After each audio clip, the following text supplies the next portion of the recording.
اب یہ ہے کہ اس پر قرآن پڑھا جاتا ہے. دیکھو بہت ساری چیزیں دکھنے میں ہماری عقل کے لحاظ سے اچھی ہوتی ہیں. میں آپ کو چھوٹی سی مثال دوں.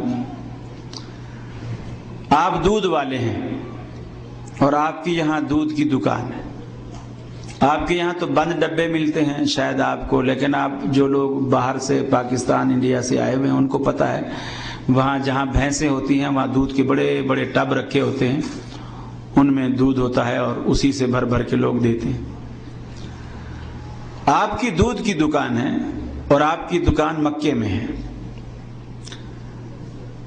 اور میری دودھ کی دکان ہے، میری دکان کراچی میں ہے.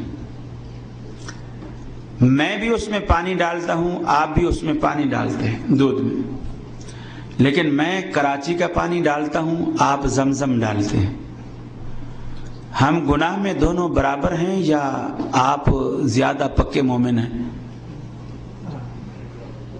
دودھ میں کراچی کا سادہ پانی ملائیں تو بھی وہ بے ایمانی ہے، اور اگر دودھ میں زمزم ملائیں تو بھی وہ بے ایمانی ہے.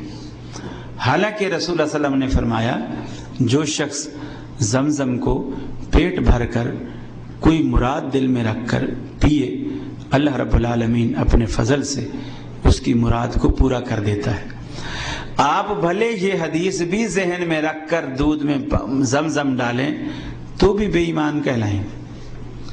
تو یہ کہنا کہ پڑھا تو قرآن ہی ہے، میں نے بھی زمزم ہی ڈالا ہے، کون سا گناہ کا کام کیا ہے؟ زمزم ہی ڈالا ہے، کیوں بے ایمان کہتے ہیں؟ زمزم ڈالا ہے. دوسری بات یہ ہے کہ یہ چیز جو حلال اور حرام ہوتی ہے، قرآن یا غیر قرآن اسے حلال یا حرام نہیں کرتا. میں آپ کو چھوٹی سی مثال دوں. آپ نے کبھی مرغی ذبح کی ہو، گائے بکری ذبح کی ہو، آپ ذبح کرتے وقت مسلمان کیا الفاظ پڑھتے ہیں؟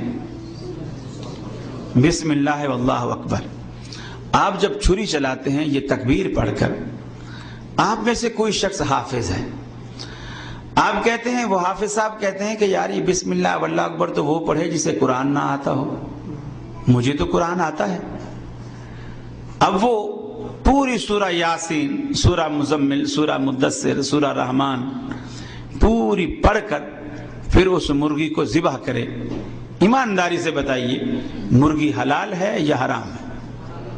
حرام. حالانکہ اس پر قرآن پڑھا گیا ہے.